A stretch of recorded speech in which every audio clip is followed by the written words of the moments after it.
Career റിലേഷൻഷിപ്പിൽ ഒരു വില്ലനാണോ? അങ്ങനെയാണെങ്കിൽ ഈ 2 ടിപ്സ് മനസ്സിലാക്കിയിരിക്കുക.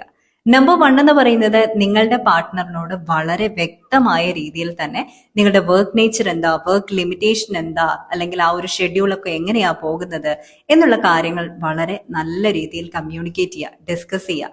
അതായത് നിങ്ങളോട് അവർക്കൊരു എമ്പതി തോന്നുന്ന രീതിയിൽ തന്നെ വേണം കമ്മ്യൂണിക്കേറ്റ് ചെയ്യാൻ. അവർക്കത് പ്രോപ്പറായിട്ട് അണ്ടർസ്റ്റാൻഡ് ചെയ്തിരിക്കണം, അല്ലേ?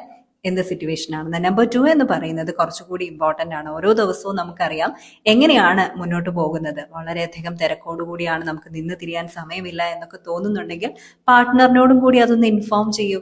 എനിക്ക് ഇന്ന് ഒത്തിരി തിരക്കുള്ള ദിവസമാണ്, ഞാനും മിസ് ചെയ്യൂ കേട്ടോ എന്നുള്ള രീതിയിൽ നിങ്ങളുടെ ഒരു കുഞ്ഞു മെസ്സേജ് അവർക്ക് കൊടുക്കുന്ന മീനിങ് എന്താണെന്ന് അറിയോ?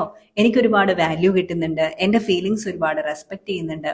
ആ സമയത്ത് ഒരിക്കലും വർക്ക് ലൈഫ് എന്ന് പറയുന്നത് പേഴ്സണൽ ലൈഫിനെ അഫക്റ്റ് ചെയ്യുന്ന രീതിയിൽ ഒരു വില്ലനായിട്ട് നിൽക്കില്ല. നമുക്കിതിനെല്ലാം ഒരു ബാലൻസിങ് നേച്ചർ വേണം. അത് ഈ പറയുന്ന പോലെ ഇൻഫോം ചെയ്തുകൊണ്ടോ അല്ലെങ്കിൽ വളരെ ഡീറ്റെയിൽ ആയി കമ്മ്യൂണിക്കേറ്റ് ചെയ്തുകൊണ്ടോ ചലഞ്ച് എന്താണെന്നുള്ള പ്രോപ്പറായ ഒരു ഡിസ്കഷൻ നടത്തിക്കൊണ്ടോ ഒക്കെ സാധിക്കുന്നതാണ്.